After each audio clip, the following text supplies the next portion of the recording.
Kalea with BQ Media, and who are we here with today?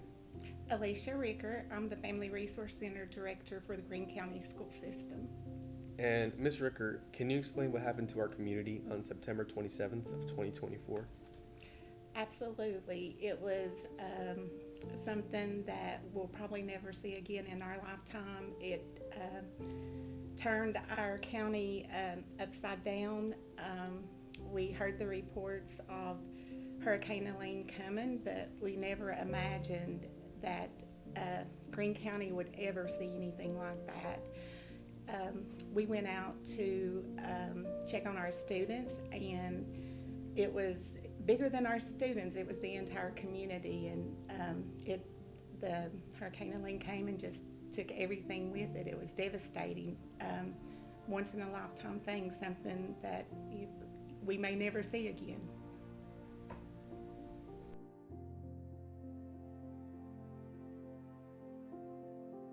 Hello, I'm Jesus Rojas, and I'm here with.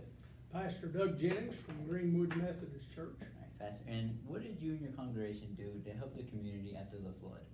Well, we were approached a couple days after the flood in October, right early in October, and by Alicia Ricker, and she needed a place to help out in the community, and she reached out all over the place, but we opened up the church to be a sort of a distribution center for the community, and well, actually for the entire Greene County, because they served people all the way at the far end of Greene County, down in the McDonald area, and then back up all the way to the Washington County line. You know, it was something else, and we got to see people and got to minister to people out of the congregation. We reached out.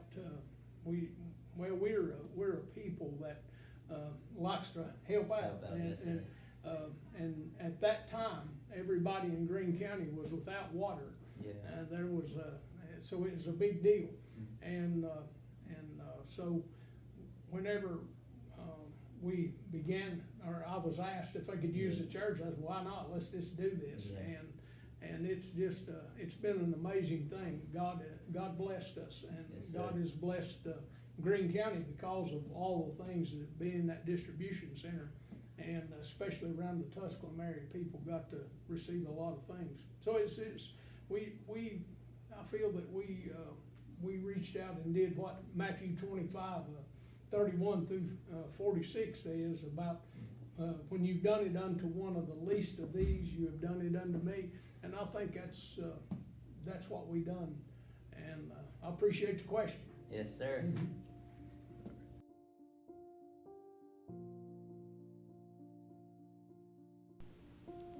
Who am I here with? So my name is Wendy P. I work for United Way of Greene County, but I think probably the reason that I'm here to talk with y'all is because I'm a volunteer with AidNet of Greene County, which is our long-term recovery group here in the county. How did it feel to volunteer during this time of need? Okay, so my volunteer work is because I work for United Way of Greene County, and I work with a lot of the aid organizations in our community, and of course we fund a majority of the rescue squad's budget. So I found out this was happening when the rescue squad was going out. They were originally called to the French Broad down in Cobb County, and sent a team down there, and then had 3 or 4 teams working here in Greene County trying to do swiftwater rescue. So we knew that they were struggling. And then the next morning, when we discovered how really bad everything was,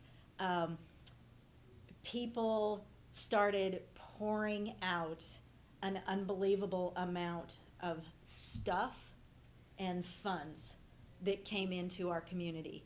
One of the challenges when you have a disaster is people want to give so much and so quickly, and some of it is stuff you can use, and some of it we can't really use that right now. So people started calling me and calling me and calling me from all over the place, and logistically we had to figure out where are we going to put truckloads and truckloads of water. This company wants to send these items. Where do you want to take them? Where do you have a place to unload them? Where can you store them? How can we get them into the hands of the people who need it? So I was mostly in the office fielding phone calls. Of course, you all know we didn't have water, right? And so that made it very challenging. Of course, that was a Saturday, but all day, every day for, I swear, 10 days straight. It was nonstop calling, emailing, working on that. Now, I have also been treasurer of AidNet of Greene County. AidNet is the long-term recovery group, and it has been dormant since the tornadoes back in 2011. I know that you all don't really remember those. Were any of your families affected by tornadoes in 2011? I think mine was. Okay, yeah. So AidNet, it comes to life when you have a disaster. So the AidNet organization, we got going and started taking in funds because our role in this is to rebuild homes after people lose them. And so at the time, how did it feel? It was just very, very busy. Not frantic, because you really don't have time to be frantic, but very busy with a lot of problem solving and people asking you questions, telling you I need X, Y, and Z, and you have to make sure that you get it or do it or make arrangements or call so-and-so and get this done and take care of things. So in terms of being out in the field, I wasn't out in the field, but those guys really worked hard. I was more logistics. As the month wore on and we got into October and all of this stuff is still happening and we're still dealing with getting materials to people who need it and trying to get the right materials to the people who need it, it does start to affect you, and that's something that you don't really think about at the time. But for example, I would go home and tell my husband, he would say, I need you to do the dishes or whatever. And the bottom line is, I have to tell him, I cannot do one more thing for one more person today. And he said, you need to go to Frontier Health, you're bat crazy. So it was a lot, but in terms of what I was dealing with, nothing even similar to what a lot of folks were dealing with, because I still had all my stuff. Yeah.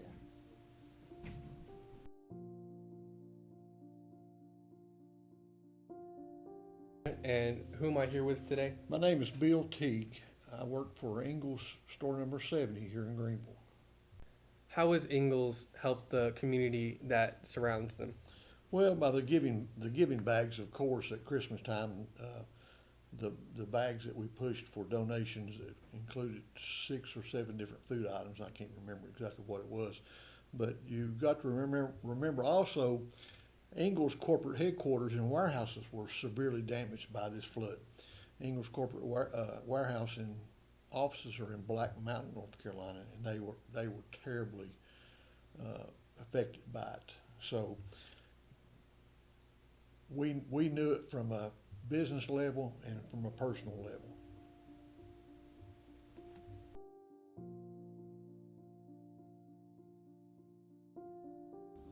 I'm Kylan Davis here with BK Media.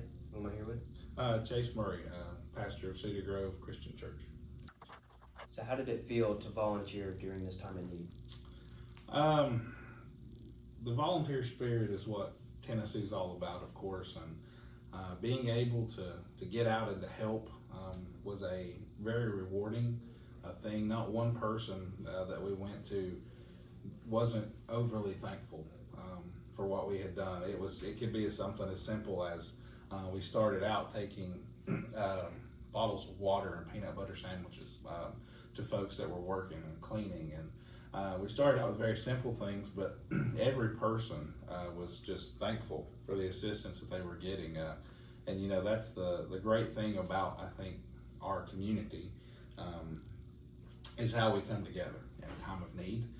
And it was neighbor helping neighbor, friend helping friend, and everybody was just trying to help each other. And so when you say how did it feel, I was just grateful to have the opportunity to help. I knew that something needed to be done, and so we jumped into action, and I'm thankful that we had the opportunity to do that.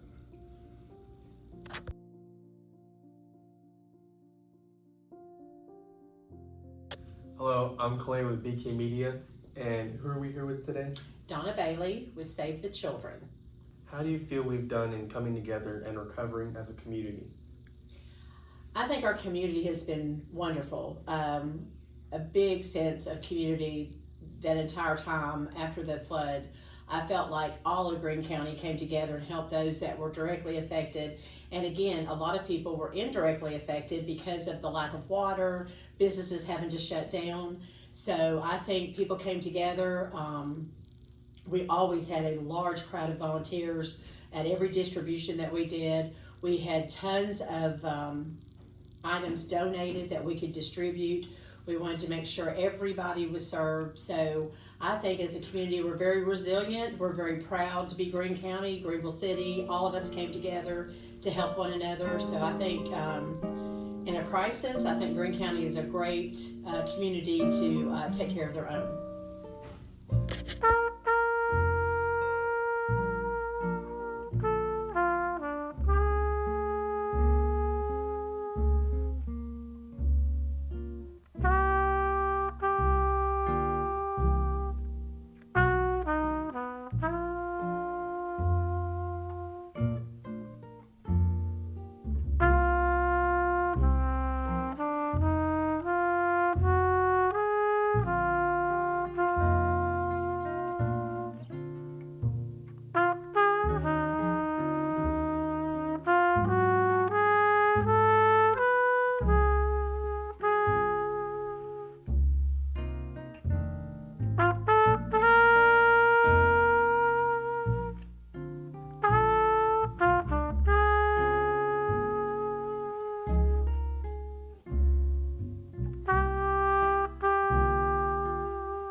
The word that has been used a lot is Greene County strong. School leader Chris Malone sees the phrase in action every day. I have told many people that I've seen the best in humanity. Chris and school staff were boots on the ground when students and families began picking up the pieces from Helene. The sounds that they talked about was the trees breaking, the river roaring. According to Greene County Schools District, 11 of the system's 15 schools are still recovering from the aftermath of Helene. While the initial shock is over, the need is still there.